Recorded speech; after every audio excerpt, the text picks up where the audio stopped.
Ingat minggu lalu Romo juga menyinggung mengenai virus kesempurnaan ini bisa menyerang hidup rohani kita. Dan salah seorang sahabat kita juga mengingatkan adanya kecenderungan kita itu mencari doa yang paling sempurna itu ya apa ya? Doa apa ya yang paling bagus? Dan kira-kira yang paling kudus kayak yang didoakan Santa Santo itu. Bahkan Father Lawrence juga menanyakan, memberi kita pertanyaan, apa meditasi saja sudah cukup sempurna? Kita latihan meditasi saja, cukupkah itu? Nah, malam ini kita akan bahas itu semua bersama sahabat kita, Pak Hendrik, sang sutradara. Dan ini membuat saya juga sedikit terserang virus ya, karena hari ini saya harus nge-MC yang biasanya jadi sutradara. Dan dilanjutkan nanti bagian kedua, bagaimana meditasi Kristiani membuahkan imun, kasih, sukacita, damai sejahtera. Baik, untuk menghemat waktu, kita langsung aja undang sahabat kita ini semua, yang Bapak Ibu semua sudah pasti kenal dengan baik. Ayo Hendrik, come on. Halo Novi, selamat malam. Ya. Senang hari ini bersama dengan Novi, bersama-sama. Namun saya ingin memperkenalkan diri dulu. Saya Hendrik dari komunitas meditasi Kristiani Santo Yakobus Kelapa Gading, Jakarta. Ya, jadi hari ini kita masuk ke dalam bab ketiga dan bab keempat, ataukah pertemuan kedua dari buku Virus Kesempurnaan. Awalnya Madam Jo itu menawarkan topik ini. Kita pikir topik ini biasa-biasa saja, tapi setelah kita bahas mendalam, memang benar kata Siska, bahwa topik ini amat sangat membumi. Karena selama ini, pada saat kita membahas perjalanan meditasi kita, terabaikan mengenai ketidaksempurnaan ini. Jadi senang sekali Novi minggu lalu juga menjelaskan dengan sangat baik. Bahkan Novi berawal dari kasih. Ya. Jadi virus ini selain berbahaya, virus kesempurnaan ini, jadi kita semua punya bibit untuk selalu mengharapkan kesempurnaan.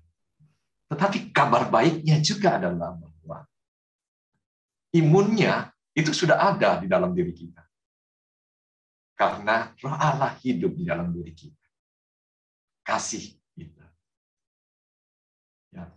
Menarik sekali juga bahwa Bu Feve minggu lalu juga memberikan kita sedikit gambaran dari sisi bidang yang beliau geluti. Gitu. Bahwa kita ini terlahir dengan bibit itu,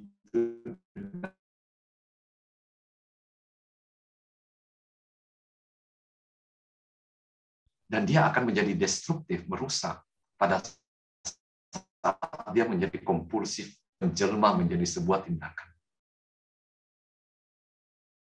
Kesimpulannya adalah bahwa tidak ada yang sempurna.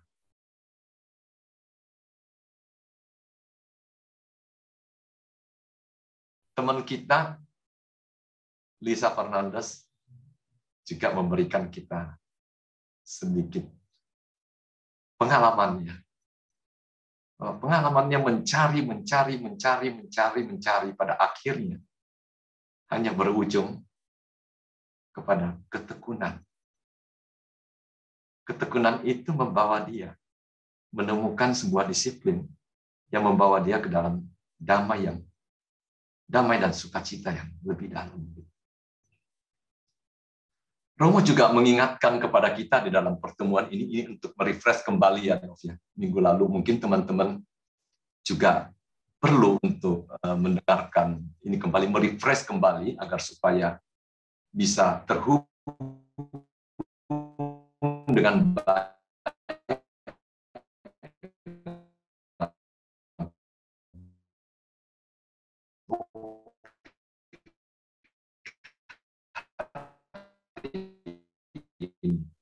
juga dalam kehidupan rohani kita.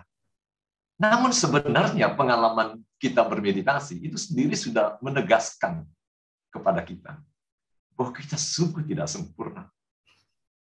Pada saat kita duduk bermeditasi, kita diserang oleh pelanturan-pelanturan. Kita tidak berdaya. Kita tahu ketidakberdayaan itu selalu muncul di dalam meditasi kita. Dan kita hanya bisa setia duduk mengucapkan kata ini. Secara tidak langsung sebenarnya, meditasi itu juga sebuah pelajaran, juga sebuah latihan.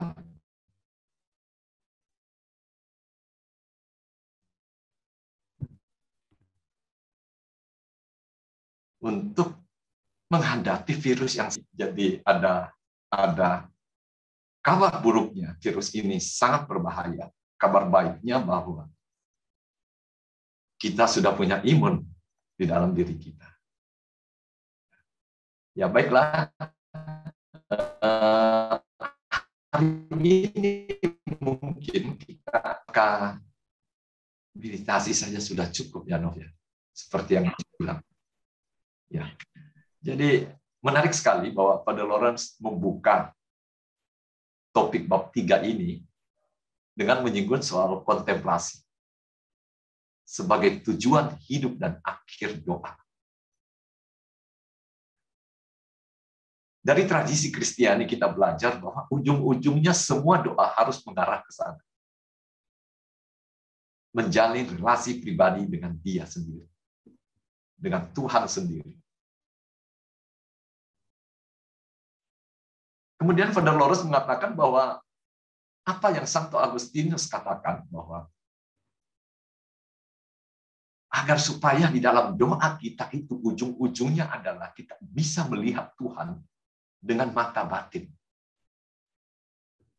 Ya tentu ini bukan melihat Tuhan di dalam vision-vision yang seperti kita ini. Tidak semua orang dikaruniai itu, Novi.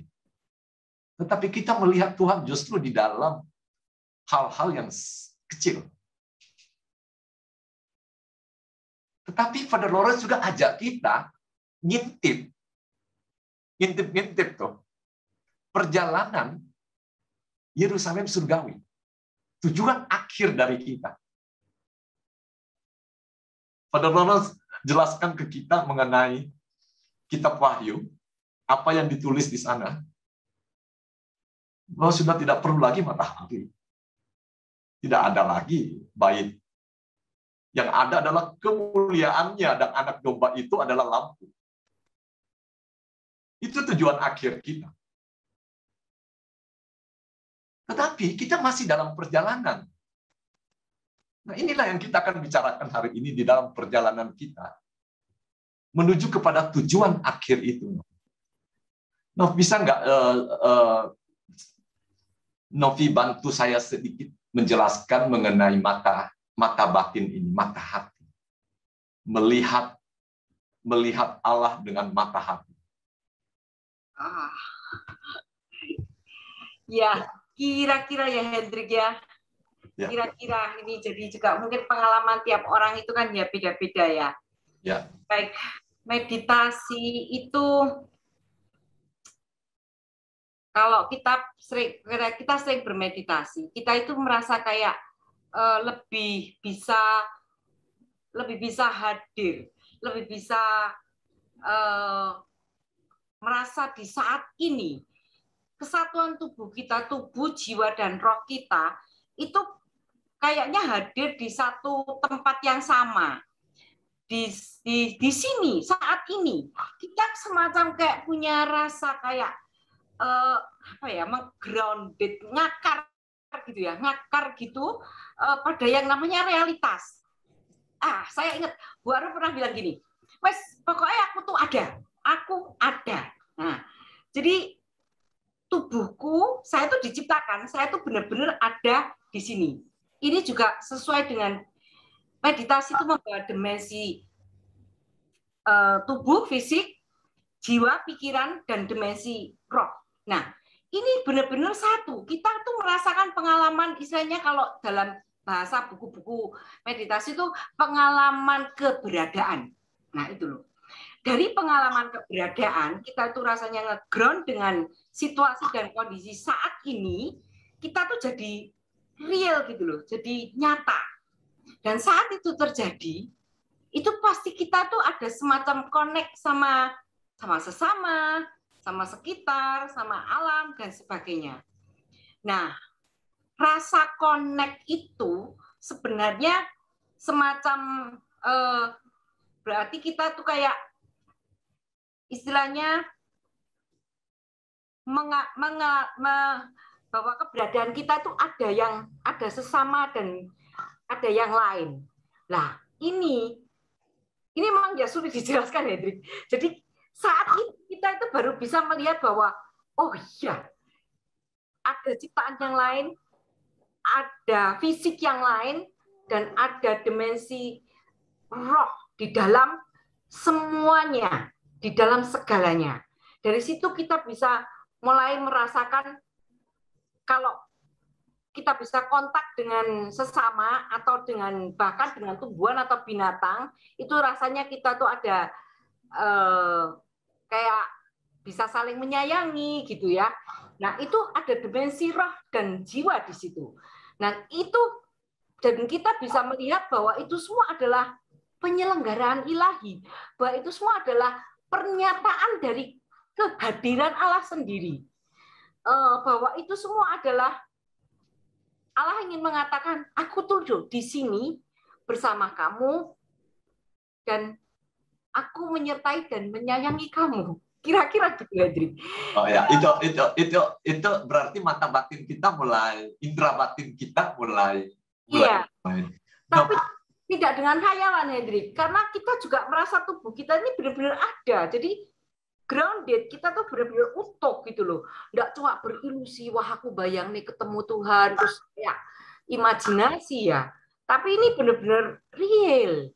Pengalaman hidup yang nyata gitu loh. Ya, istilah baru pokoknya aku ada. Ya.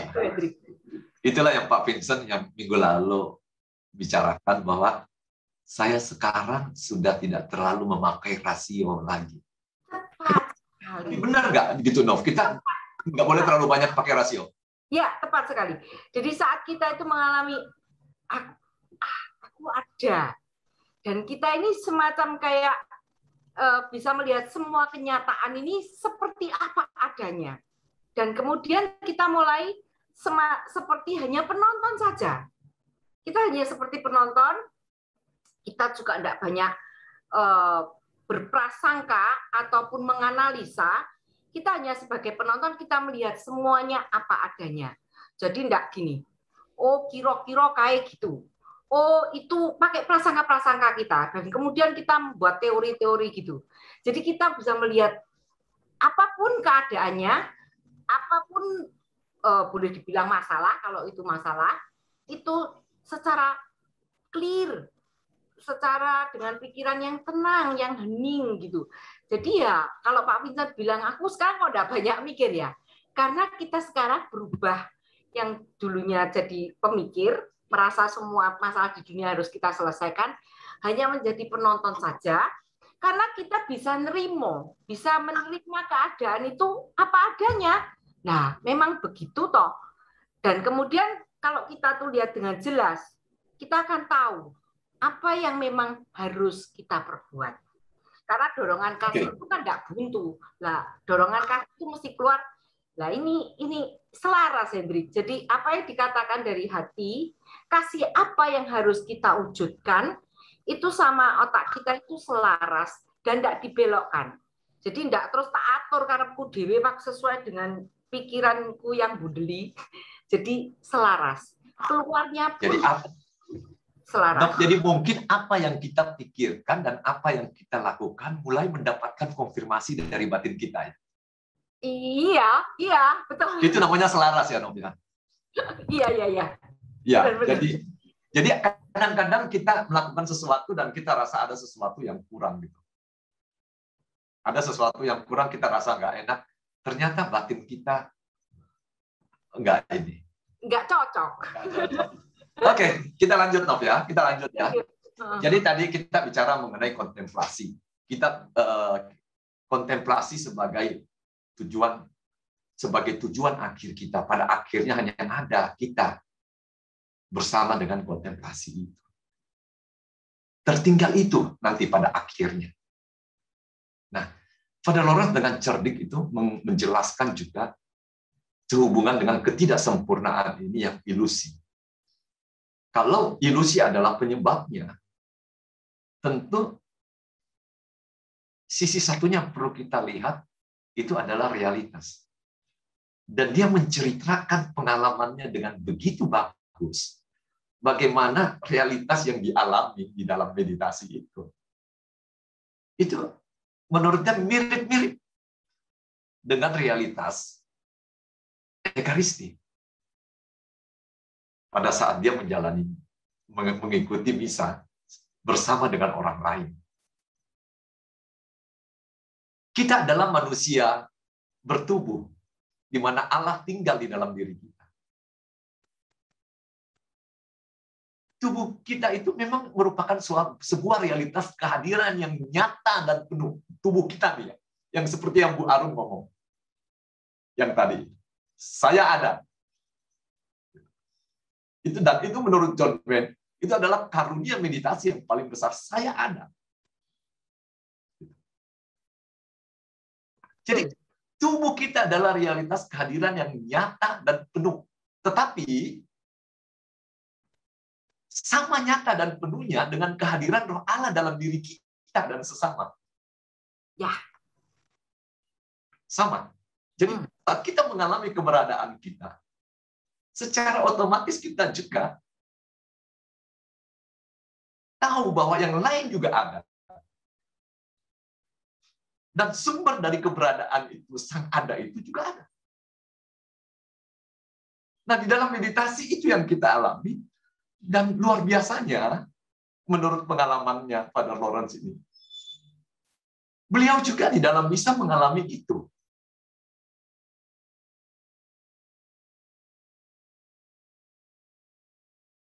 Dalam misa, kita semua yang duduk, kita semua yang hadir, juga ikut merayakan realitas kehadiran yang nyata itu.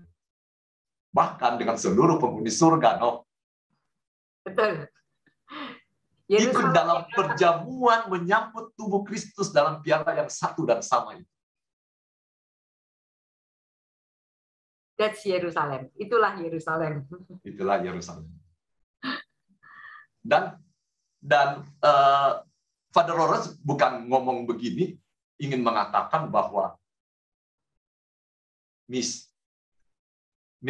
meditasi hanya meditasi yang perlu. Tetapi pengalaman meditasinya itu membawa dia masuk ke dalam pengalaman yang luar biasa pada saat merayakan misa.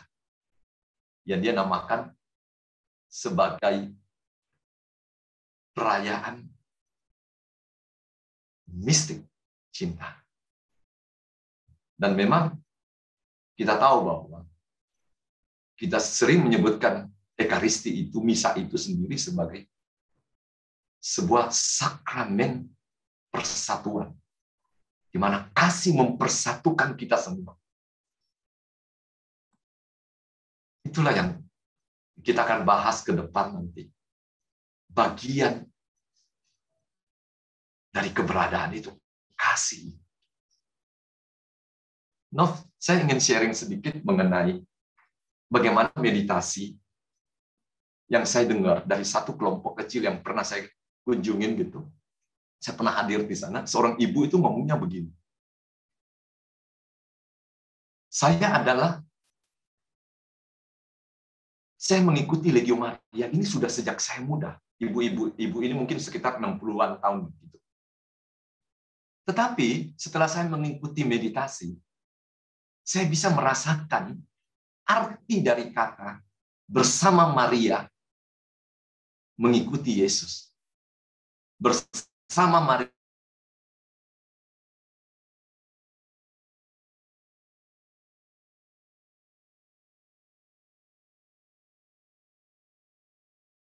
kata itu salam Maria penuh rahmat, dan saya berusaha mengartikan itu sepanjang 50 kali itu.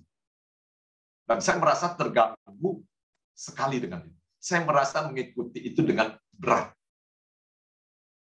Tapi sekarang saya tahu saya berdoa bersama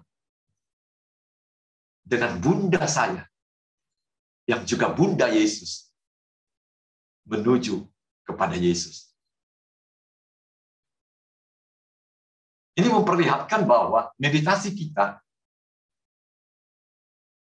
membantu kita untuk masuk lebih dalam ke dalam doa kita. Ini seperti mirip-mirip seperti yang dibahas dalam roda doa siswa. Tetapi kita jangan lupa, doa-doa itu juga balik membantu kita untuk masuk lebih dalam juga ke dalam meditasi kita. Jadi ada saling pengaruh satu sama lain.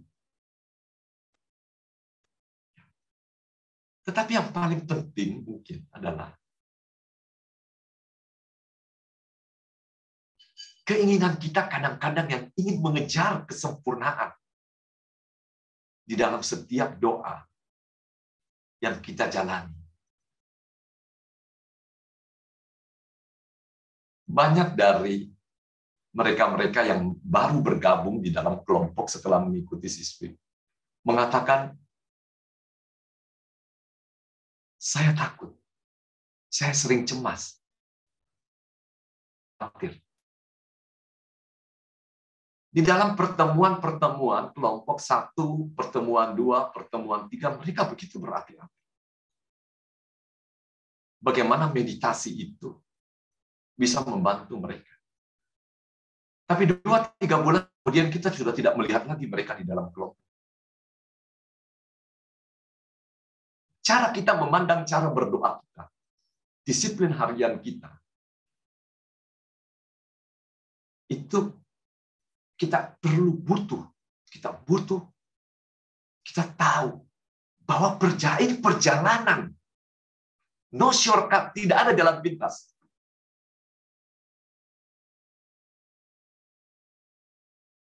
Jadi memang agak berdebar-debar sedikit kalau mendengarkan teman-teman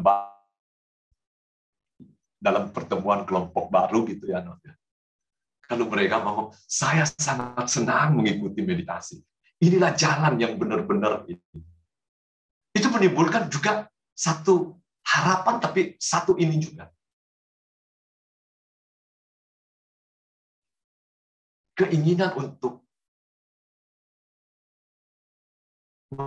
membereskan masalah mereka di dalam sekejap hanya dengan doa ini. Simsalabim. Hari ini kita belajar bahwa perjalanan ini adalah sebuah perjalanan. Sebuah perjalanan.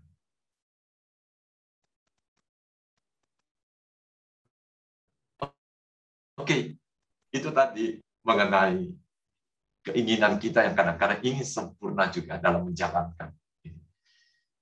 Tetapi Father Lawrence mengingatkan kembali kepada kita ya, bahwa ini sebuah perjalanan. Sebuah perjalanan, kalau kita dengar cerita Father Lawrence soal tiket kereta itu di buku itu, dia ngomong setelah 10 tahun, setelah 20 tahun, setelah 30 tahun bermeditasi. Itu Father Lawrence loh. Ya, Father Lawrence 30 tahun ya, Hendrik. Oke, no.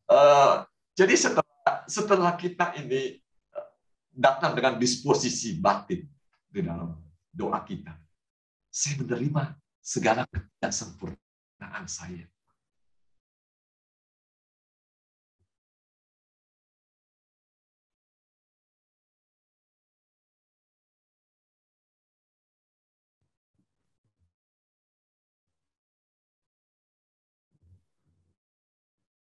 Saya hanya menerima ketidaksempurnaan saya.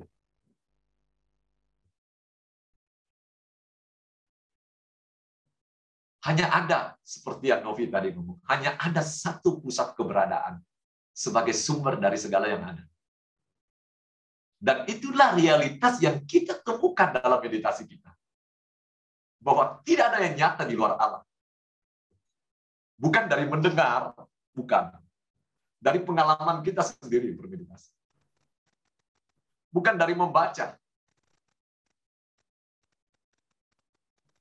Allah adalah kasih. Kasih itu tidak pernah berubah. Abadi. Sekarang kita mengakarkan, kita punya akar. Kita mengakarkan, menggantungkan diri kepada sesuatu yang abadi. Bukan kepada sesuatu yang fana.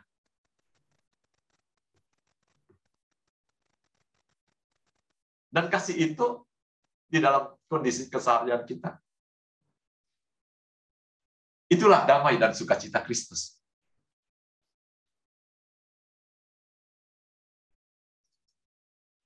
Nah, inilah yang harus berpasangan, yang harus kita pasangkan dengan penerimaan kita terhadap ketidaksempurnaan kita.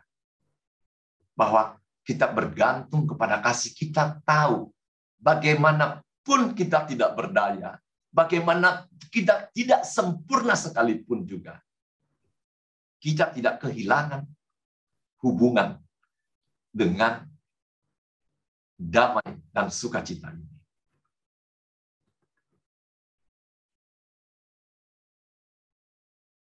Nah,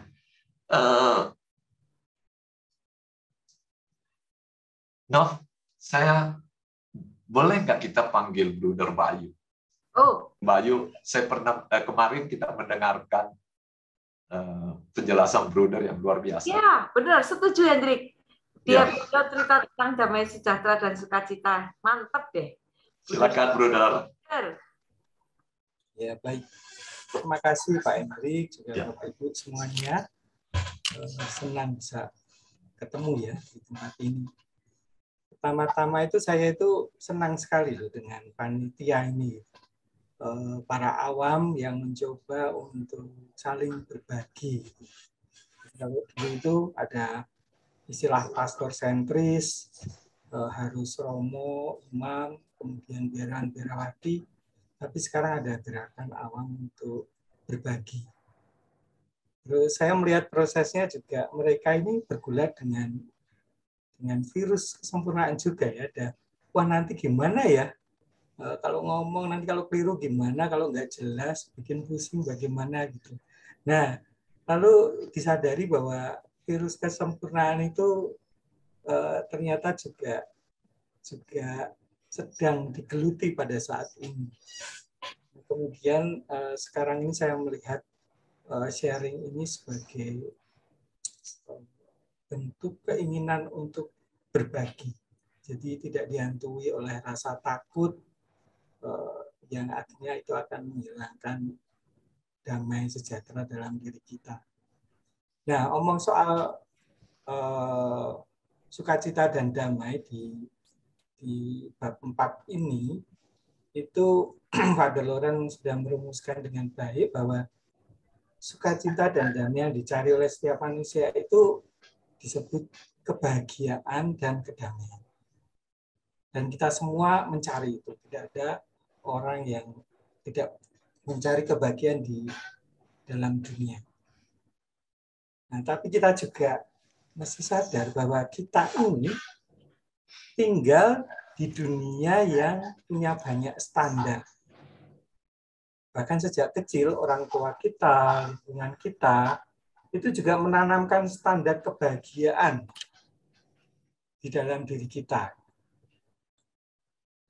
Menurut saya, itu tanda masyarakat yang produktif ya. Sekarang ini kan ada ISO, ini standar itu, lalu bisa dibandingkan untuk menentukan kinerja. Itu menurut saya baik dan tanda masyarakat yang produktif. Tetapi jika kita tidak hati-hati dan tidak menyadarinya, membuat kita itu juga bisa kehilangan kebahagiaan dan kedamaian tadi. Misalnya kadang-kadang kita itu punya standar untuk menjadi bahagia. Kalau saya belum punya rumah, belum punya mobil, belum punya pasangan, belum punya TV, 42 in, belum bisa meditasi dengan baik, seringkali melantur, saya tidak bahagia, saya merasa sedih, saya merasa tidak sempurna. Saya tidak baik-baik saja. Nah, itu tanda bahwa virus kesempurnaan mulai berkembang. Padahal kedamaian dan kebahagiaan itu sudah ada di dalam diri kita. Tadi Pak Hendrik sudah menyebut. Tapi seringkali orang itu mencari kebahagiaan di luar. Yang seringkali sifatnya sementara. Ada uang, ada jabatan, dan lain sebagainya. Yang kalau itu hilang, lalu kita menjadi ambruk, ya, menjadi loyo. Jadi kebahagiaan kita selama ini seringkali dibangun di atas dasar yang rapuh, yang tidak sempurna. Yaitu yang tidak abadi. Nah, kemudian malah orang sering menyebut ini sebagai ilusi hidup, ya, mencari kebahagiaan yang di luar diri.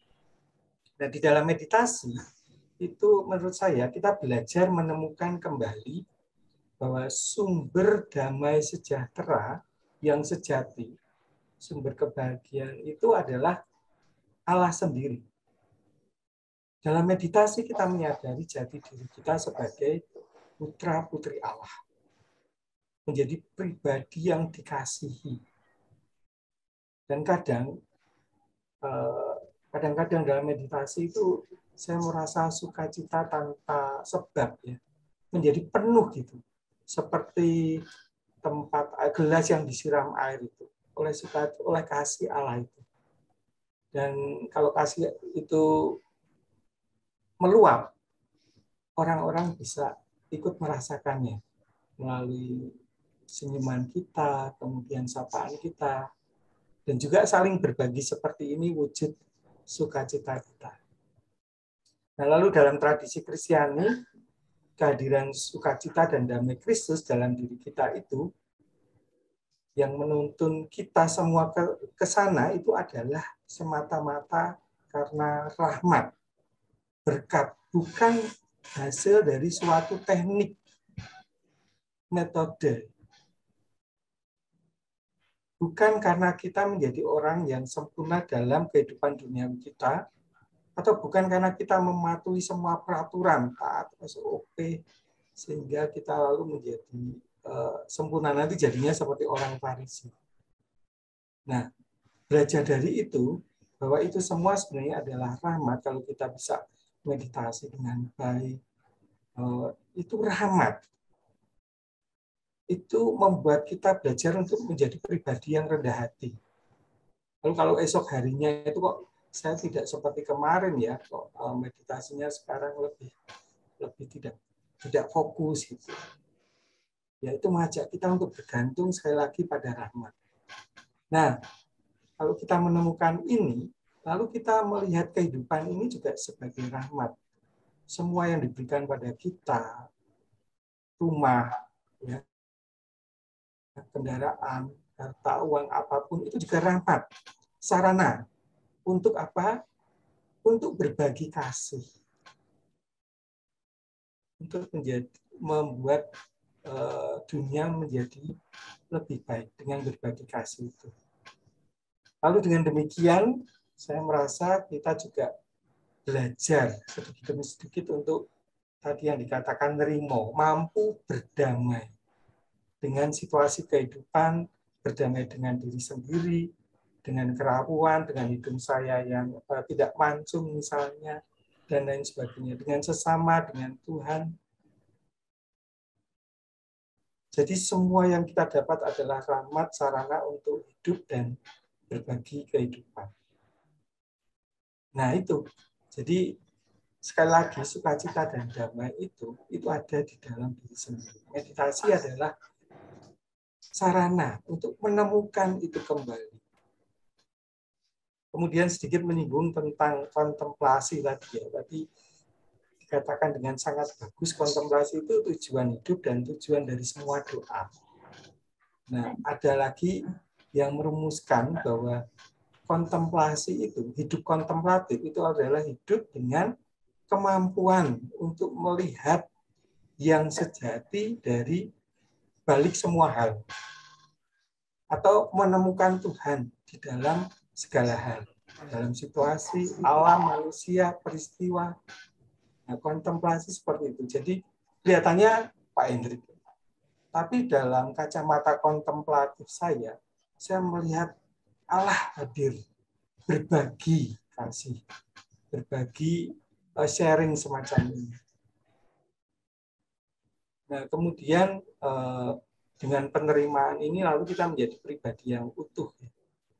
Tadi disebut oleh Novi, tubuh, jiwa, dan roh yang selama ini terpecah-pecah, barangkali oleh logika batin kita, apa yang kita ucapkan, kita pikirkan barangkali berbeda, lalu kita disembuhkan menjadi pribadi yang terintegrasi, yang utuh. Ucapan, pikiran, dan tindakan kita menjadi selaras tadi. Mungkin itu yang bisa saya bagikan. Banyak sekali loh. Ya. Bruder. Terima kasih, Bruder. Senang sekali Bruder juga temenin kita selalu. Iya. Betul. Oke. Kita lihat, kita lanjut lagi. Kita lanjut bahwa hal yang paling dipengaruhi oleh disposisi batin yang tidak sempurna ini, itu sebenarnya dampaknya paling besar itu kepada relasi. Ya. Relasi terhadap diri saya sendiri. Saya sekarang bisa menerima ketidaksempurnaan saya. Tetapi yang lebih penting lagi adalah bahwa di dalam ketidaksempurnaan saya, setelah saya menerima ketidaksempurnaan saya tentunya juga bisa menerima ketidaksempurnaan orang lain.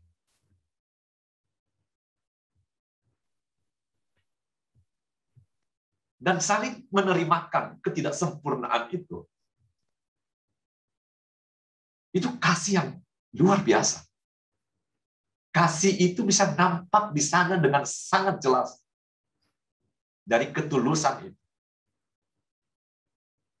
Bahwa dengan segala ketidaksempurnaan saya berelasi dengan orang lain dan menerima ketidaksempurnaan. Sebenarnya Yesus sendiri itu mengambil inisiatif ini. Dia sendiri yang menunjukkan itu dengan wafatnya di salib. Allah yang adalah manusia itu, manusia Allah itu dalam diri Yesus, itu rela disalib. Supaya apa? Supaya kita bisa lebih dekat dengan Dia di dalam relasi. Kalau Dia menyelamatkan kita terus Dia nggak disalib,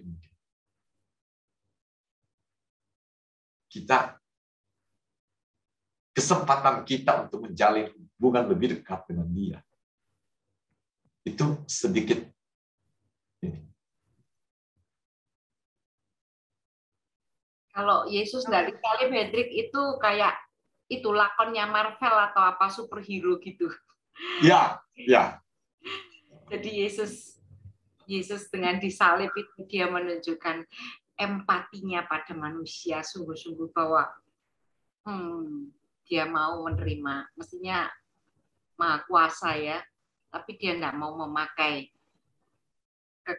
kelebihan kekuasaannya. Ya, dan secara nggak langsung dia declare itu. Dia declare dia punya kerentanan sebagai manusia. Supaya kita bisa mengambil bagian juga dalam kerentanan itu. Di dalam ketidaksempurnaannya. Jadi sebenarnya dia sendiri yang mengambil inisiatif. Dia sendiri yang mengambil inisiatif tentang ketidaksempurnaan itu. The powerlessness of God, ketidakberdayaan Tuhan. Ya. Itu yang luar biasa dari ini sendiri, bahwa Tuhan kita sendiri, Dia sendiri yang mengajarkan kepada kita. Namun, di dalam melakukan perjalanan rohani ini, mungkin kita juga tidak perlu risau dengan ukuran ketidaksempurnaan kita. Mungkin beberapa dari kita pikir, oke, saya datang dengan luka batin yang lebih berat. Saya tidak merasa cukup baik dalam hidup saya yang sekarang ini.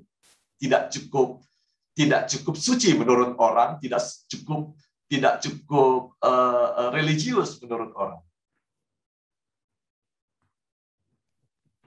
Mungkin saya juga adalah orang tua yang dibebani dengan anak yang durhaka, menurut saya, ataukah dengan anak-anak yang katakanlah cacat, berkebutuhan khusus. Tidak penting dari mana kita berdiri, dari mana kita berada itu tidak penting. Yang penting kita sudah ada dalam perjalanan.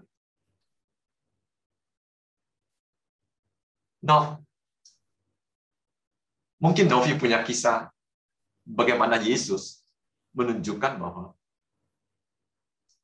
kadang-kadang ketidaksempurnaan kita itu bukan ukuran buat Dia. Silakan, Novi. Iya, ketidaksempurnaan kita memang bukan, Allah itu melihat ketidaksempurnaan kita itu tidak diukur dengan istilahnya penghakiman atau pakai tali ukur itu ya, segini segitu nanti hukumannya sekian. Tidak semacam itu. Allah tuh melihat ketidaksempurnaan itu sebagai penderitaan yang diderita anak-anaknya sendiri. Jadi kayak ibaratnya tuh kayak kalau kita tuh melihat anak kita, kalau kita sendiri sebagai orang tua dan melihat anak kita sendiri terbebani dengan pikirannya sendiri yang kacau, ambisinya mungkin atau keinginannya yang macam-macam, kita tuh pengen ngomong itu kan ya, kita kepengin ngomongin dia, kita tuh kepengin menyelamatkan dia, tapi juga dia nggak mau dengar. Itu yang Allah lihat. Jadi Allah tuh melihat anak-anaknya ini puter-puter karepé dhewe. Jadi berputar-putar dengan pikirannya sendiri, ingin mencapai kesempurnaan dengan versinya sendiri, dengan melibatkan seluruh energi dan hidupnya disia-siakan. Itu yang Allah lihat, bahwa manusia ini sudah sangat menderita karena digodai keinginannya sendiri. Itu yang Allah lihat. Makanya saat dia tua sudah ditusuk tombak, ya itu jelas orang nggak genah sebetulnya membunuh orang. Tapi Yesus bisa mengatakan, Bapa ampuni, dia nggak sadar. Dia nggak tahu apa yang dia perbuat. Dia tuh nggak sadar sedang pikirannya itu sedang dikendalikan oleh mungkin uang karena gajinya besar. Kalau disuruh jadi pengawal, dia sudah nggak bisa membedakan mana yang baik, mana yang buruk. Itu mereka sudah benar-benar tidak bisa membedakan. Mereka sudah tidak sadar. Nah, Yesus melihat bahwa mereka itu orang-orang terpenjara dan menderita dan merasa itu senang dengan itu. Hati Yesus itu loh tersayat-sayat. Hati Yesus ikut nangis, ikut menderita. Jadi penderitaannya manusia itu sebetulnya benar ditanggung Yesus semua. Karena dia melihat kegilaan umat manusia ini, hatinya ya hancurlah, Hendrik, kira-kira begitu. Kita lihat saja kalau anak kita ini ya ibaratnya seperti itulah. Jadi saat di atas kayu salib itu penderitaan fisik dialaminya, penderitaan pikiran dialaminya, penderitaan batin dialaminya, penderitaan roh dialaminya. Jadi ya komplit, itu seluruh dunia penderitaannya diborong saat itu. Kira-kira itu yang dilihat. Makanya kisah wanita penzina itu juga luar biasa menurut saya. Nah itu brutal yang cerita. Ya, ya. Ya, Hendrik. Ya. Bro, ayo bro. Dia tidak menghakimi ya. Orang lain, orang-orang Farisi itu yang menuntut semua harus dihakimi sesuai dengan standar yang berlaku, harus dirajam gitu. Tapi Yesus melihat dan hatinya itu penuh kasih, maka dia hanya bilang kalau ada yang tidak punya kesalahan dosa silakan melempar batu yang pertama kali. Jadi ya di sini Yesus menurut saya mengajarkan kepada saya ini, kalau ada orang yang melakukan kesalahan, seringkali masyarakat kita itu dengan mudah untuk menghakimi. Lalu orang jadi takut salah. Anak-anak di dunia pendidikan menjadi takut salah, takut berpendapat gitu. Nah, tapi Yesus memberi kebebasan. Ya vaksinnya itu ya pengampunan, kemudian penerimaan. Ya tentu saja kita tidak membiarkan hal-hal yang tidak baik berjalan, kita bisa menegur, tapi kita menegur dengan penuh kasih, dengan memahami penerimaan dan seterusnya. Justru itu yang akan mengubah orang, merasa diterima, diperhatikan, dikasihi, bukan dihakimi. Bahkan sempurnaannya ya, brother ya. Terima kasih, brother. Ya. Memang ketidaksempurnaan itulah yang selalu menjaga meditasi kita tetap segar. Karya kita juga menjadi kuat dan jernih. Justru pada saat kita merasa kita bisa menerima semua ketidaksempurnaan itu. Kita menjadi lebih utuh karena secara perlahan kita menjadi lebih peka. Kita mulai melihat dan mendengar melalui indera batin kita. Pikiran kita secara perlahan mengambil peran yang proporsional dalam hidup kita, seiring dengan pertumbuhan kita. Justru di dalam ketidaksempurnaan itu juga, kita bisa bertumbuh. Kita menjadi lebih segar.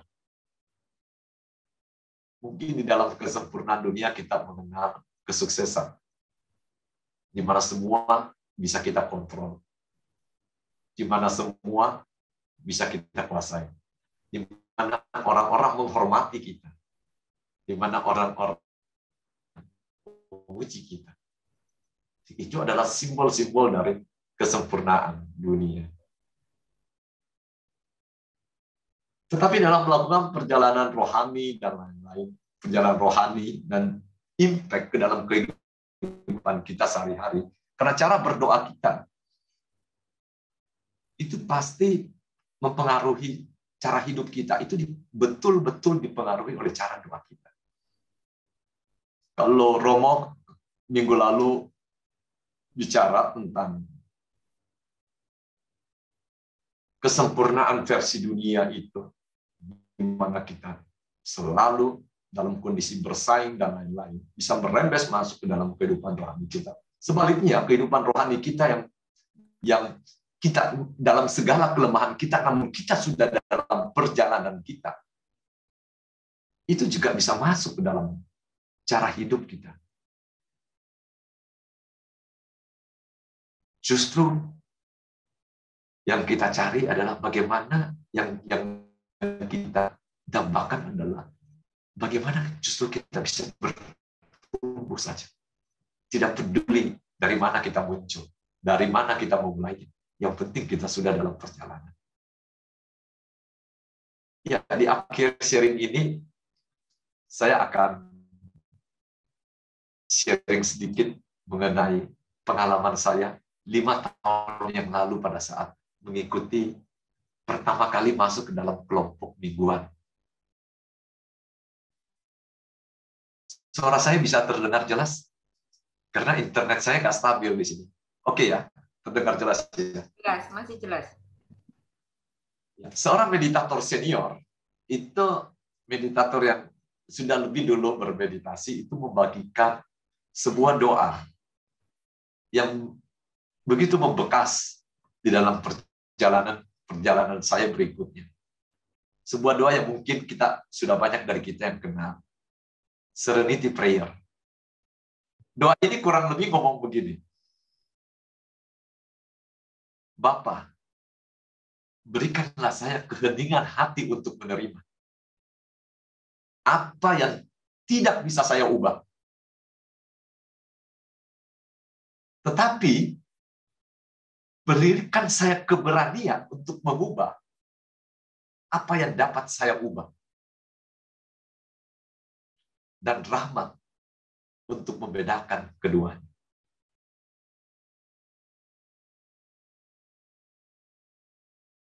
Dalam merenungkan topik kita ini, saya merenungkan bahwa yang tidak bisa saya ubah adalah kenyataan bahwa saya sungguh tidak sempurna. Betul, ya. Tidak bisa saya ubah. Sama, setuju. Yang dapat saya ubah adalah keberanian saya untuk menerima kesempurnaan itu melalui ketekunan dan kesetiaan saya. Saya akan berusaha, Tuhan, untuk melakukan itu. Setia dan tekun. Dan saya juga mohon rahmat untuk tidak jatuh dalam kesombongan. Supaya dimampukan membedakan apa yang tidak bisa saya ubah dan apa yang bisa saya ubah. Selamat malam. Senang sekali bisa berbagi dengan Romo, Bruder, Suster, dan teman-teman meditator. Ya. No, acara saya serahkan kembali. Oke. Thank you, Hendrik. Ya. Sharing yang indah ya malam ini. Baik, bagi teman-teman mungkin yang ingin sharing atau ingin menambahkan pengalamannya, seperti yang tadi Hendrik ceritakan, kita persilakan, kita buka untuk teman-teman. Siapa yang ingin sharing tentang pengalaman, baik pengalaman doanya, seperti bagaimana doa-doa yang lain itu menyuburkan meditasi dan sebagainya, atau mungkin sudah pernah mengalami damai sejahtera, sukacita. Silakan. Ada yang angkat tangan enggak ini?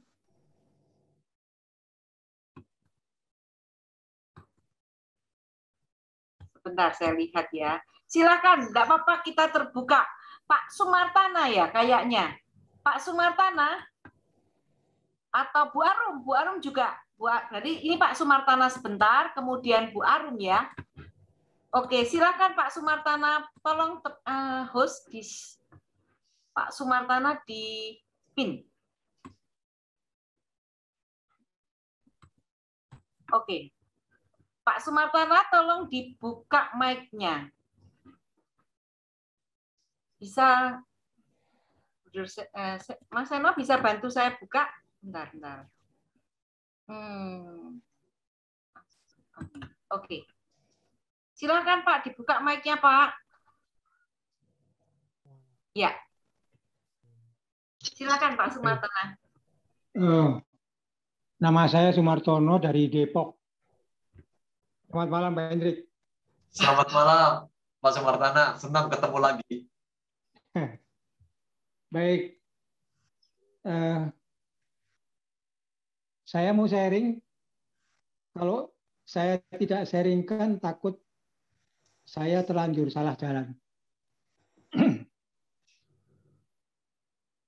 6 tahun yang lalu, kira-kira, saya diperkenalkan dengan doa meditasi Kristiani. Waktu itu Romo Singh datang ke Paroki Santo Thomas Depok,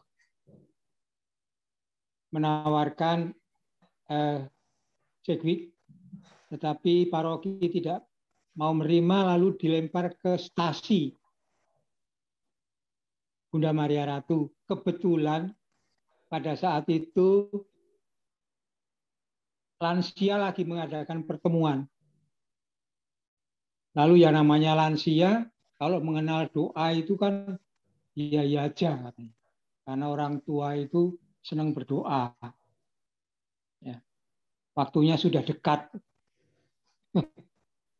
Jadi kami ditawarkan Sigwik, lalu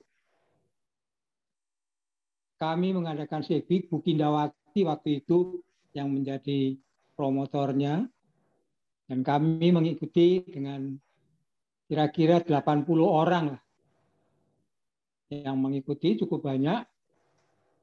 Tapi akhirnya seperti dikatakan Pak Hendrik tadi, tidak semua mau ikut dalam kegiatan doa meditasi ini. Terakhir cuma ada ya 25 sampai 30. Dan saat ini karena pandemi, lalu cuma ada 10 orang yang setiap minggu bertemu. Nah, karena saya sebelum dikenalkan dengan meditasi Kristiani ini, saya juga sudah melakukan namanya olah rohani. Ya. Termasuk di dalamnya adalah kegiatan-kegiatan meditasi yang lain. Meditasi kesehatan, meditasi penyembuhan yang sifatnya saya harus belajar. Saya harus belajar. Yang namanya belajar tentu ada tuntutan secara batiniah, saya harus bisa, saya harus mampu. Nah, saya mengikuti juga Reiki dan Prana. Yang semuanya menuntut saya harus mampu, saya harus bisa. Nah, lalu ada dukungan dari ego saya, kamu memang mesti harus bisa. Nggak mungkin, kamu pasti bisa. Nah, seolah-olah saya hanya mengandalkan diri saya saja. Padahal tujuan latihan rohani saya itu adalah mendekatkan diri saya, hati saya kepada Tuhan. Tapi ternyata itu tidak saya temukan. Justru mengembangkan kemampuan ego saya. Setiap kali saya selesai satu, ingin yang lain. Terus menerus. Sepertinya saya hidup dalam cengkeraman ilusi yang tidak pernah terhenti. Terus menerus. Berkhayal dan berkhayal. Tidak hidup di dalam satu kenyataan. Dan tujuan saya berjumpa, mendekatkan diri dengan Tuhan, rasanya sih tidak terlaksana. Lalu saya dikenalkan di Romo Sing dengan meditasi ini. Doa meditasi Kristiani. Nah, dalam hal ini Romo Sing mengatakan ini tidak belajar, tapi yang diperlukan adalah latihan dan ketaatan. Setelah Sigwik, saya bersama pasangan saya menentukan program. Kita harus melakukan meditasi ini. Selama 6 tahun saya melakukan ini, ada perubahan yang drastis dalam diri saya. Saya merasakan ketenangan dan kedamaian di dalam perjalanan hidup saya. Saya sungguh merasakan latihan hening ini sangat bermanfaat untuk penenangan hati saya yang selalu gelisah pada waktu itu. Minggu yang lalu pada hari Rebo, Ibu Novi juga menjelaskan bahwa ternyata bertahun-tahun saya keracunan virus. Baru tahu bahwa itu virus kesempurnaan. Ya. Saya tahunya pada waktu itu ini kesombongan spiritual aja. Tapi ternyata minggu lalu saya dijelaskan sama Bu Novi, ini keracunan virus. Nah, dari situ, setelah saya 6 tahun ini, lalu mudah-mudahan saya salah. Saya hanya melakukan meditasi Kristiani setiap hari, harian,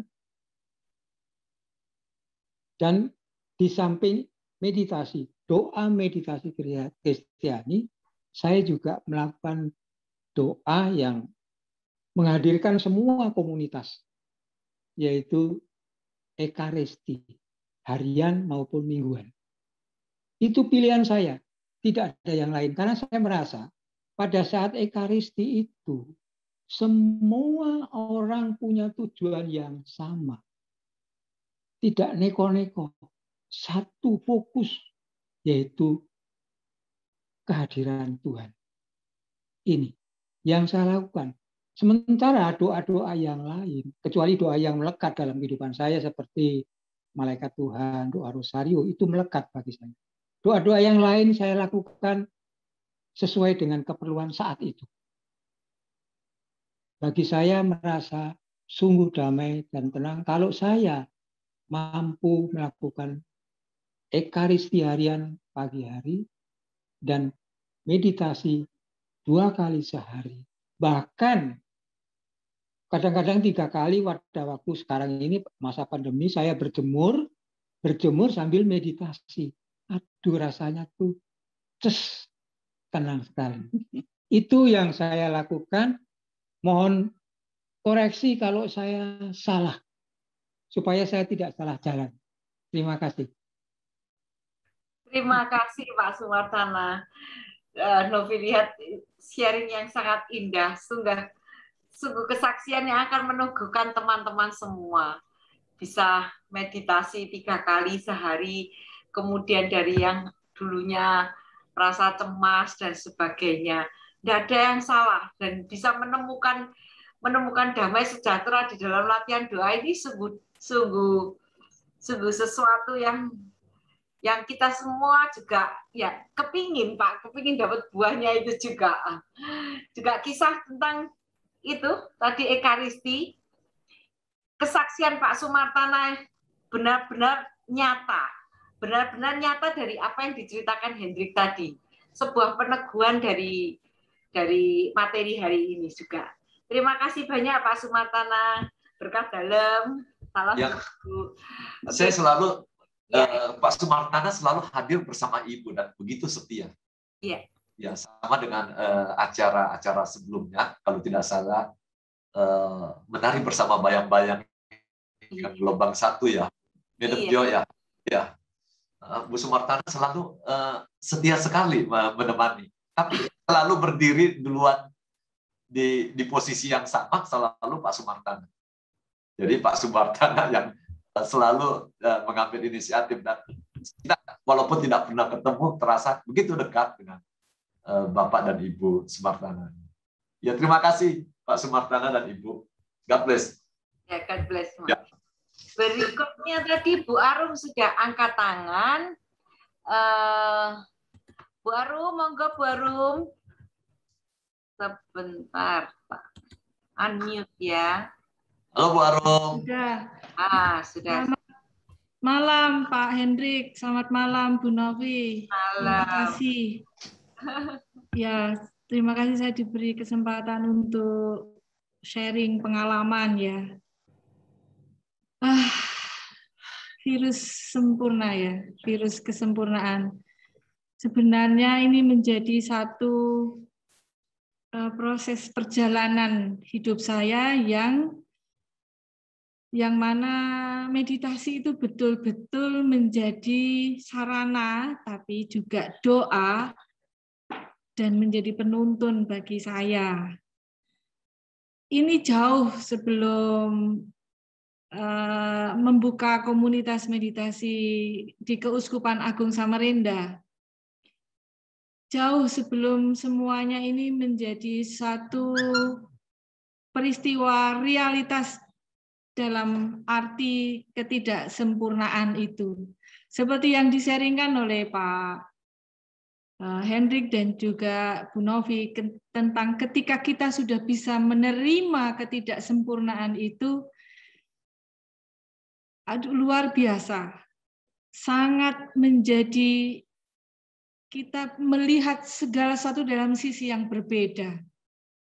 Kita tidak hanya saja kuat, tetapi juga menjadi hening, melihat segala sesuatunya itu terlihat secara nyata dalam keheningan batin. Pada waktu yang lalu saya sharing dengan Romo Siriakus tentang apa yang saya alami. Sebenarnya ya sudah pernah juga saya ceritakan. Cuman ketika ini diangkat menjadi sebuah materi virus kesempurnaan, saya bertanya, mengapa kalimat sempurna itu menjadi pokok pembahasan dalam webinar ini gitu. Apakah sempurna itu sesuatu yang kita ingin raih, sementara meditasi kita adalah bisa dibilang meditasi padang gurun. Meditasi orang mati ibaratnya ya, asketik. Dan itu membuat kita kan menjadi semakin dimurnikan. Tetapi peristiwa ketidaksempurnaan itu sebenarnya sudah saya alami jauh sebelumnya, dan ketika bermeditasi, karena mohon maaf jika saya ada kejujuran di sini mengatakan bahwa sebelumnya pernah saya mengalami satu proses centering prayer. Jadi ada suara hati yang mengatakan bukan menjadi sempurna ketika saya merefleksi sesudah saya meditasi saat itu. Jadi ketika saya teringat kepada sebuah ungkapan seseorang bahwa kesempurnaan seorang wanita itu dicintai, dilindungi, dan dihormati, layaknya seorang kekasih, istri, dan ibu, itu adalah sesuatu yang sempurna bagi seorang wanita. Nah, tidak tahu dalam kesendirian meditasi itu, setelah selesai meditasi, saya kemudian merefleksikannya. Lalu suara hati saya mengatakan, bukan menjadi sempurna. Dan waktu ke depannya, sesudah itu baru ada momen-momen sesuatu hal yang memang realitas seperti dituntun supaya saya lebih menerima ketidaksempurnaan itu. Tidak saya hindari, tidak saya tinggalkan, atau tidak saya lawan, tapi saya hadapi. Nah, dalam keheningan batin, karena kita bertekun dalam meditasi, ya mau 2 kali, mau 3 kali itu sesuai dengan kemampuan kita. Sebenarnya, keheningan itu sangat-sangat membantu sekali dalam kita proses menerima ketidaksempurnaan itu. Ada saya catat bahwa ada sebuah pemahaman bahwa tentang kesempurnaan. Dan secara hakiki, kesempurnaan itu adalah sebuah gangguan.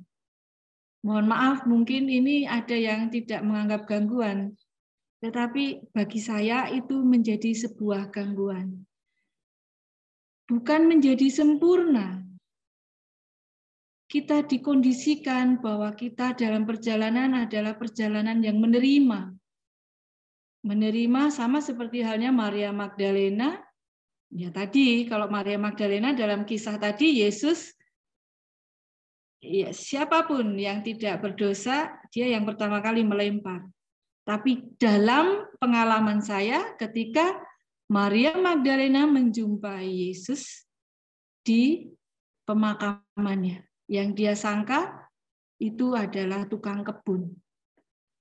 Jadi proses menerima Maria Magdalena ketika menghadapi Yesus yang sudah bangkit, itu adalah kacamata yang berbeda. Itu yang menggerakkan Maria Magdalena memiliki peristiwa yang lebih pribadi dan mendalam dengan Yesus itu sendiri. Jadi demikian kita sebagai seorang meditator, kita pun juga akan bisa mengalami hal-hal untuk bisa menerima ketidaksempurnaan kita jika hal itu memang bertautan dengan hal-hal yang sangat pribadi. Membuka hati, membuka batin, lalu kemudian menerima.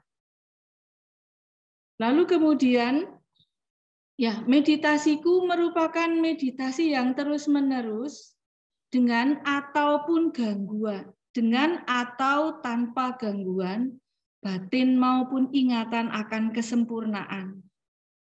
Jadi ini seperti jatuh bangun, karena kenyataan hidup kita kan tetap saja ingin diakui bahwa kita punya skill, bahwa kita punya kemampuan. Meskipun kita ya mungkin dalam satu sisi saya kurang, tetapi dalam sisi yang lain pasti ada ingin kelebihan-kelebihan yang diakui. Tetapi dalam hal secara realitas kita diajak untuk terus-menerus menerima bahwa itu menjadi sebuah gangguan kalau menurut saya. Jadi secara keseluruhan saya lebih mudah menerima ketika ketidaksempurnaan itu saya alami, dan meditasi saya itu menjadi penuntun ketika saya mengalami ketidaksempurnaan itu. Ya, suara hati memang menjadi jelas karena di situ kita akan jauh lebih peka. Pekanya yaitu tadi menangkap sisi batin yang terdalam kita, dan keheningan itulah menjadi sarananya. Itu. Jadi kalau ada peribahasa bahasa Jawa, hingga di saat mengalami batin siap, tidak kaget, tidak heran, tidak merasa diri paling benar. Artinya ora kaget, ora gumun, ora umuk. Ya itu tadi ora sombong gitu ya. Iya. Terima kasih banyak baru mantep deh, mantep. Ya, terima kasih. Terima kasih Bu Arum sharingnya. Bu Arum yang ngomong masih mantep kok, Hendrik. Oke, ini ada dari panitia souvenir untuk bagi teman-teman yang mau sharing. Silahkan di chat sama Bu Jo nanti tentang buku Ilalang di Antara Gandum oleh Thomas Green, Diri Tanpa Aku oleh Father Lawrence Freeman, kemudian Cahaya Batin juga Lawrence Freeman, dan berbagai jalan kontemplatif ini oleh siapa ya ini? Kok namanya dibaca sulit? Yves Raguin SJ. Oke, masih ada waktukah panitia? Masih. Oke, siapa? Bu Lisa. Siapa lagi yang angkat tangan ini? Bu Lisa. Oke, Lisa silahkan.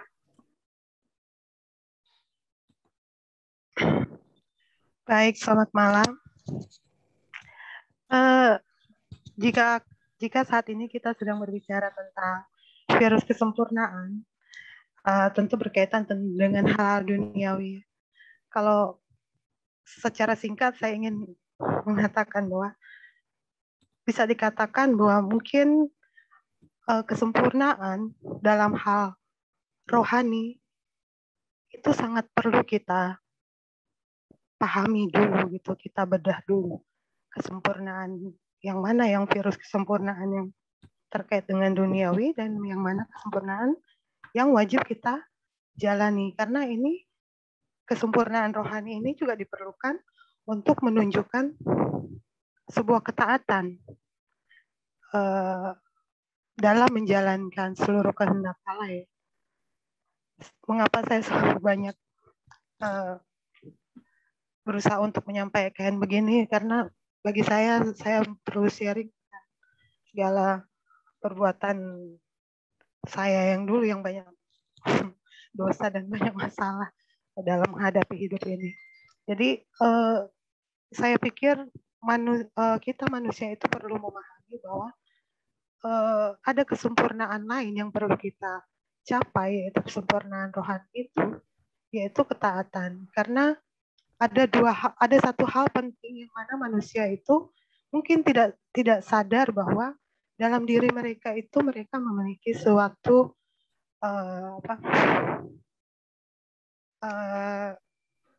kehendak bebas dalam diri mereka. Jadi karena berusaha untuk melakukan banyak hal dalam dunia ini, tetapi di satu pihak Tuhan juga pasti memahami bahwa manusia oleh karena keterbatasannya yang melekat itu, yaitu adanya kehendak bebas itu, maka mungkin ya menurut saya Allah pun paham ya akan keterbatasan manusia itu, sehingga dalam hidup manusia itu Allah memberi kita sebuah kehendak bebas untuk memilih mana yang seturut dengan kehendak Allah dan mana yang tidak seturut dengan kehendak Allah, yaitu virus-virus kesempurnaan itu. Mohon koreksi jika pemahaman saya ini salah. Jadi intinya bahwa ada memang di dalam dunia ini virus kesempurnaan itu yang membawa kita pada sebuah dosa ya kalau kita tidak menyadarinya. Namun ada hal yang perlu juga kita pahami, bahwa kesempurnaan rohani itu juga sangat diperlukan karena ini terkait dengan ketaatan. Karena kadang orang mungkin virus kesempurnaan ini orang tuh jadi kayak malas mikir gitu. Jadi merasa kita namanya juga kadang akhirnya ada kata-kata mengatakan bahwa namanya juga manusia. Ya, nggak usah harus terlalu perfect banget lah gitu. Nggak perlu terlalu sempurna banget untuk melakukan ini dan itu gitu. Manusia bolehlah salah. Memang benar manusia bisa salah, tetapi ada konsekuensi, ada tanggung jawab di dalam dia melakukan sesuatu yang bertolak belakang itu. Itu yang pada dasarnya harus dipahami karena memang benar virus kesempurnaan itu ada gitu dan itu membawa pada dosa ya. Membawa pada kecil-kecil sedikit-sedikit lama-lama itu menjadi kayak kerak pada panci itu sedikit akhirnya lama-lama menjadi mendebar. Ya maksud saya seperti itu Ibu. Ya. Terima kasih. Ya. Terima kasih. Jadi ada sebuah semacam kita mesti seimbang. Kita mesti seimbang antara kita menerima dan kapan kita itu harus seperti yang didoakan Hendrik tadi. Beri aku rahmat agar dapat membedakan apa yang bisa aku ubah dan apa yang tidak bisa aku ubah. Jadi ada keseimbangan. Jadi arti sempurna itu bukan berarti milih yang bagus-bagus toh, atau terus berarti ya sudah aku manusia seenaknya sendiri, aku boleh berbuat salah, aku nerima kok berbuat salah. Itu memang betul Lisa bilang tidak bertanggung jawab. Nah, sempurna seperti Bapa itu menerima apa adanya seutuhnya, dan tadi seperti doanya Hendrik, beri aku rahmat agar dapat membedakan. Nah, ini memang semua ini menjadi satu kesatuan kita menari antara kebebasan dan ketaatan. Ini memang sebuah tarian di mana kita mesti seimbangnya. Kita bebas, kita taat patuh, tapi juga bukan seperti budak. Oke, kemudian ini yang akan terima kasih banyak ya Lisa. Kita diingatkan untuk seimbang. Kemudian dari Serpong, siapa ya ini? Lisa. Silakan. Iya. Ya, selamat malam. Selamat malam. Saya Lisda. Saya mungkin lebih tepatnya bertanya ini karena saya memang baru memulai meditasi ini, bergabung di komunitas paroki Serpong. Lalu baru mulai kali ini ikut webinar ini yang kedua. Mungkin bisa dikoreksi penanggapan saya atas pengajaran tadi oleh Pak Hendrik, juga oleh Bruder Bayu dan Ibu Novi ya. Jadi yang saya tangkap melalui meditasi ini, kita diajak berlatih, meditasi sarana berlatih untuk menemui Allah, untuk berharap rahmat Allah dengan meditasi, tapi juga kita tahu bahwa ada sumber lain sebagai bisa dibilang paralel atau identik pertemuannya atau suasana ataupun juga misterinya yaitu Ekaristi. Ketika kita juga bertemu dengan Tuhan Allah di situ dan menyadari keberadaan orang lain dan juga keberadaan diri kita, menemukan keselarasan. Nah, dari sini, dari meditasi ini kita diajak untuk dalam kehidupan sehari-hari kita seperti melakoni meditasi itulah, menerima ketidaksempurnaan diri kita gitu. Juga tadi saya tangkap dari Bruder bahwa memang tidak salah kita memiliki standar-standar dalam hidup.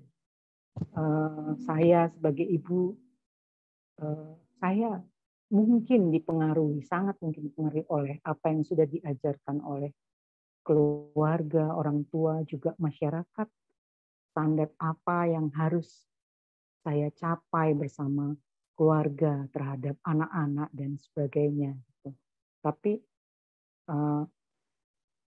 saya juga harus hati-hati dari pesan Bruder untuk tidak terjebak dalam standar lalu terkena virus itu. Nah, pertanyaan saya mungkin sebagai orang yang sangat baru bergabung dalam meditasi ini. Memang kuncinya dari Romo Siri juga kemarin sudah bilang bahwa dengan terus berlatih gitu ya. Juga tadi sharing-sharing teman itu. Tetapi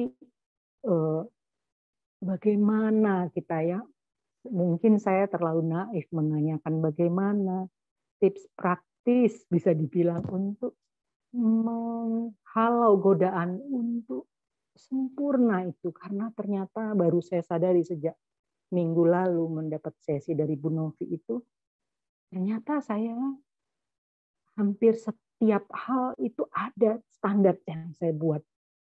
Ternyata saya lelah sekali selama ini gitu. Bahkan untuk selama pandemi ini aja pengaturan-pengaturan itu ternyata saya buat. Saya pada pandemi, saya capek sekali rasanya gitu. Sekarang saya baru sadar ternyata standar yang saya bikin itu dalam hidup itu ternyata banyak, tinggi itu. Itulah sharing saya. Jadi saya minta konfirmasi aja atau penjelasan. Benarkah buah yang kita dapat dari meditasi ini kita bawa nanti dalam daily activity saya gitu. Itu. Terima kasih. Ya, terima kasih Bu Lisda. Saya coba ini sedikit apa yang Bu Lisda tanyakan. Kita John Mann bilang, letakkan segala gambaran, letakkan segala pikiran, berikan perhatian pada kata doa. Sebenarnya apa yang kita lakukan itu di dalam disiplin rohani kita, itu juga terjadi di dalam hidup kita sehari-hari. Setelah mengalami latihan demi latihan, waktu demi waktu kita lewati di dalam bermeditasi,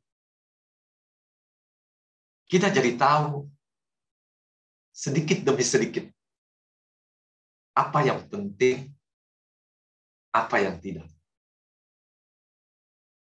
Pengalaman saya yang paling sederhana mungkin begini. Dulu kalau saya pergi traveling sebelum bermeditasi, saya membawa banyak sekali barang. Tapi makin lama saya pergi, anak saya bilang, "Pak, kenapa barang kamu semakin dikit?" Saya juga nggak tahu. Tapi barang saya memang kenyataannya makin lama makin dikit.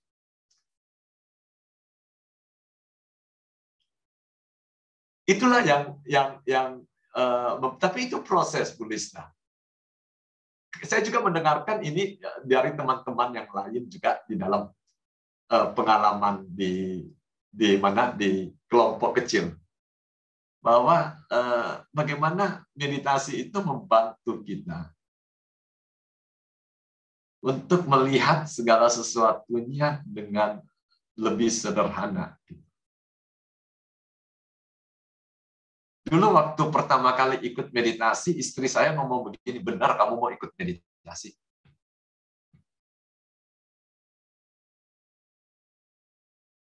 benar bahwa kamu tidak mau lagi bekerja dari pagi sampai malam apa. Mereka berpikir meditasi itu membuat kita menjadi aneh gitu ya.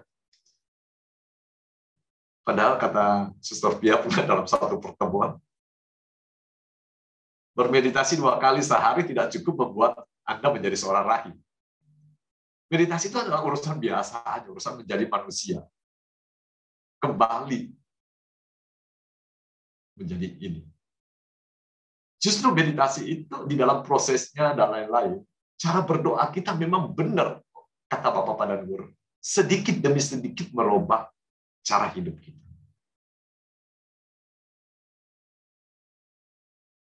Itu dari pengalaman saya sedikit dan dari pengalaman teman-teman di pertemuan-pertemuan mingguan itu sangat mencerahkan gitu. Memang banyak standar-standar yang kita gunakan. Virus itu kan bahaya lantaran standar itu. Standar yang kita buat sendiri untuk mau makin lama makin sempurna, dan juga standar yang disediakan oleh lingkungan kita. Dan itu semua ilusi. Tidak mungkin kita mau selalu berhasil. Tidak mungkin kita mau selalu tidak sakit. Sepanjang sekuat apapun juga kita berolahraga, kita tidak akan terus sehat. Dan yang lebih bahaya lagi, ilusi yang mengatakan saya tidak akan pernah mati.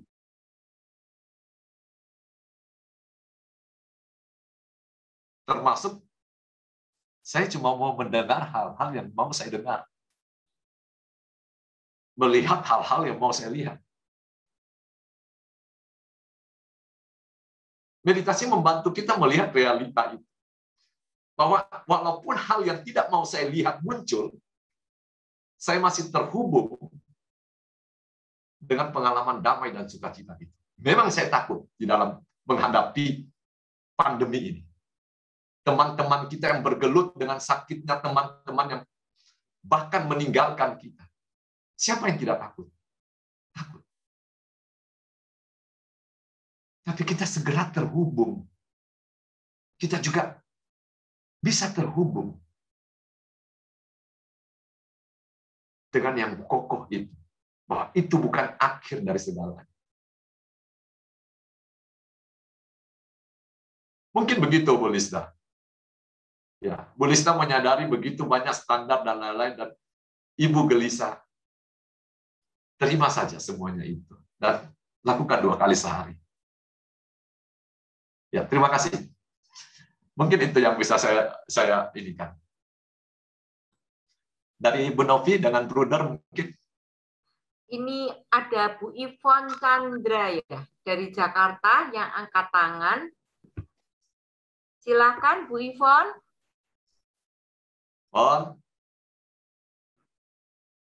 Sebentar. Nah, udah. Udah ketemu kan, Bu Ivon? Ya, sudah. Terima kasih. Saya hanya ingin menanggapi ya tadi, karena ada beberapa pertanyaan mengenai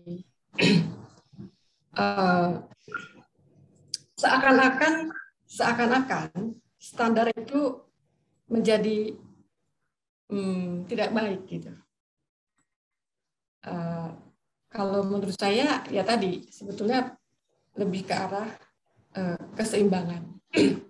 ISO apakah jelek? Sangat baik. Untuk standarisasi, apalagi di satu perusahaan, kita perlu standar-standar. Standar layanan, bagaimana melayani nasabah dengan baik, bagaimana melayani pasien dengan baik di rumah sakit. Itu perlu, tetap perlu menurut saya. Tetapi yang jangan sampai aturan-aturan standar itu adalah dilakukan tidak dengan hati. Iya. Hanya semata-mata karena aturannya begitu. Gitu. Setuju sekali. Tetapi perlu. Jadi bukan berarti kita tidak perlu. Itu kita sangat perlu selama kita hidup di dunia ini. Manusia perlu diatur. Kalau nggak berantakan semua. Kacau. Lalu lintas kalau nggak ada lampu lalu lintas juga kacau, tabrakan semua. Jadi, saya hanya ingin jangan terkesan seakan-akan kita tidak perlu, memang kita tidak perlu hidup sempurna, tetapi kita perlu aturan untuk hidup berdamai dengan orang lain. Ya, bayangkan kalau tidak ada kesempurnaan dalam hal membuat pesawat, kacau itu. Kecelakaan sangat tinggi, tingkat kecelakaan. Harus persis. Presisi. Semua mesin-mesin dan sebagainya itu harus persis, itu harus sempurna hal itu ya. Tetapi dalam hal saya nggak tahu, misalnya selama pandemi kita ketakutan sekali sampai tidak mau keluar sama sekali, ya itu mungkin perlu turunkan sedikit standarnya gitu mungkin ya. Hanya itu sih sebenarnya, jadi takut jangan sampai jadi kayak ekstrim gitu kiri atau kanan. Tetapi ya memang dalam hidup saya juga kemarin seperti di pagi hari waktu Romo sharing mengenai Maria dan Marta, itu saya seperti dibukakan juga bahwa itu bukan dua manusia yang berbeda, tapi dua dimensi dalam satu dalam yang kita alami. Jadi memang kita harus pandai-pandai menyeimbangkannya saja sih. Itu saja, terima kasih. Ya, makanya meditasi itu kan berdiri di tengah. Duduk sih. Mediastari ya. Dalam posisi kita di tengah. Ya, Pak. Saya setuju sekali, Pak. Tergantung motivasi. Betul, setuju sekali. Itu kita buat tergantung motivasi. Makasih, Pak. Jelas sekali bahwa kita memang masih perlu peraturan karena tidak semua manusia bisa mengendalikan dirinya dengan kasih. Sangat setuju sekali. Kalau semua manusia bisa mengendalikan dirinya dengan kasih, boleh cabut dan buang semua peraturan dan standar. Tapi karena tidak semua manusia, makanya 10 perintah Allah diturunkan. Tapi basicnya dari dasar dari 10 perintah Allah itu diturunkan adalah kasihilah bersamamu seperti dirimu sendiri. Tadi ada, thank you Yvonne, tadi ada Ibu Melani Bali ya. Oke. Ya, Bu Melani, halo. Thank you Bu Yvonne. Thank you Yvonne. Mana ya Bu Melani ya? Bentar, saya cari. Nah, ini Bu Melani nih. Oh, udah ketemu ya? Ya. Silakan.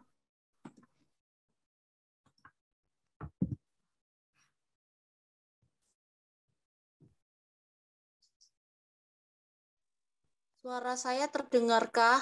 Terdengar, Bu Melani. Silakan, Bu. Saya izin tidak buka kamera karena sinyal di Denpasar naik turun, Pak. Bu. Silakan, Bu Melani. Ya, nggak masalah. Ya, saya bersyukur dan terima kasih pada sesi pertemuan virus kesempurnaan hari ini. Ini saya kunyah-kunyah, saya resapi itu merefleksikan diri saya. Saya tergelitik dengan kata yang apakah Tuhan menginginkan kamu harus sempurna, itu satu.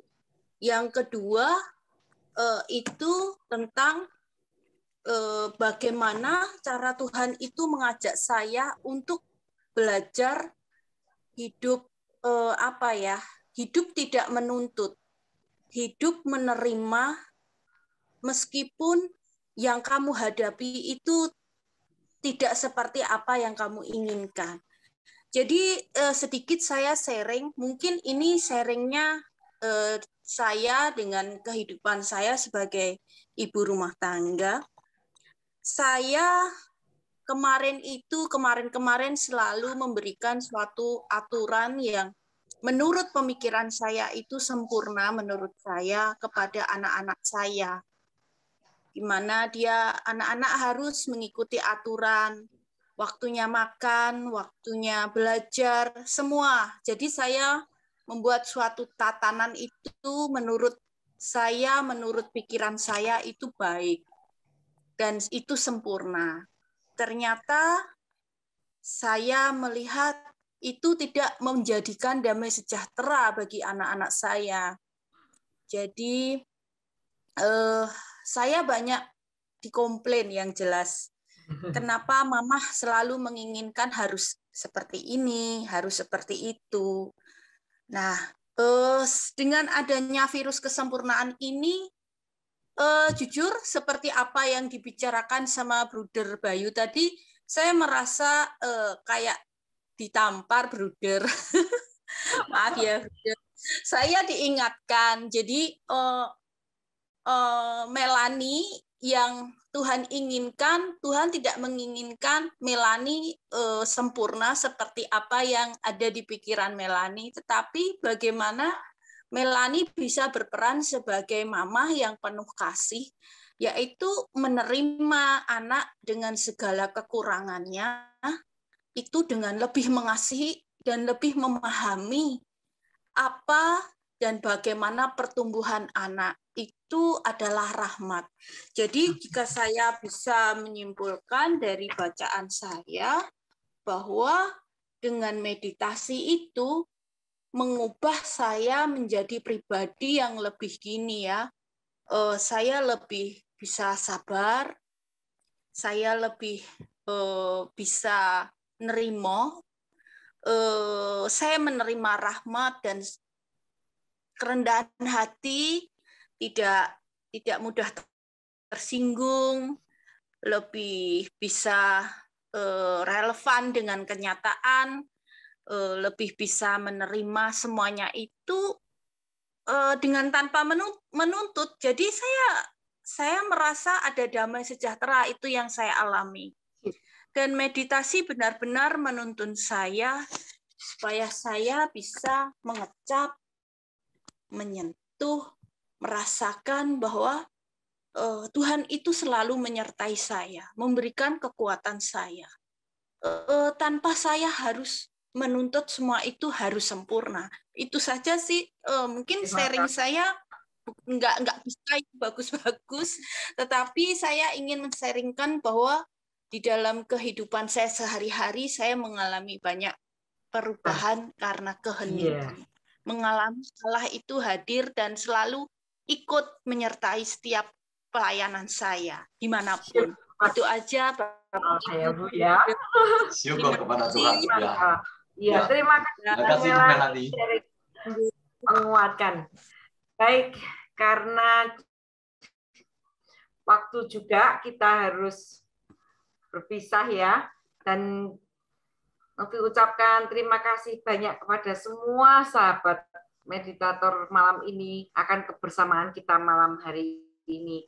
Terima kasih untuk sharing-sharingnya yang sangat menguatkan dan meneguhkan, dan itu membuat kita panitia itu bersemangat. Juga thank you Hendrik.